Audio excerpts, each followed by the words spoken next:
На стадионот Тодор Проески во Скопје вечерва во 20 часот и 45 минути македонската фудбалска репрезентација ќе биде домакин на Казахстан. Овој надпревар е предпоследен за двете репрезентации во рамките на квалификациите за светското првенство во 2026. За црвено-жолтите надпреварот има големо значење бидејќи со победа ќе ги задржат шансите за пласман на мундијалот. Секој следен е најважен, така да Казахстан е утрени е најважен надпревар, затоа што е прв на менито, што се вели. Се согласувам дека ќе биде иtekako тешко. Покажа Казахстан и на нашиот прв надпревар во Казахстан дека е квалитетен тим.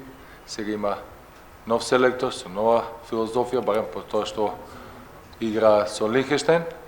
Малку ќе ни биде тешко таа страна за анализа и за подготовка, но мислам дека сме спремни да одговориме на секој вид на предизвик што не очекува.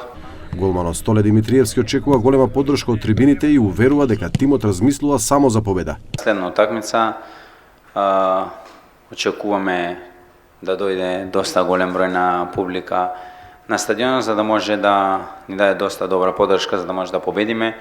Нашата цел е да излеземе и да победиме. Ништо повеќе. Во групата Ј, македонската репрезентација е лидер со 12 бодови. Белгија има 11 и еден надпревар помалку. Велс е трет со 10 бодови и исто така еден надпревар помалку. Казахстан има 6, додека Лихтенштеин е без бодови.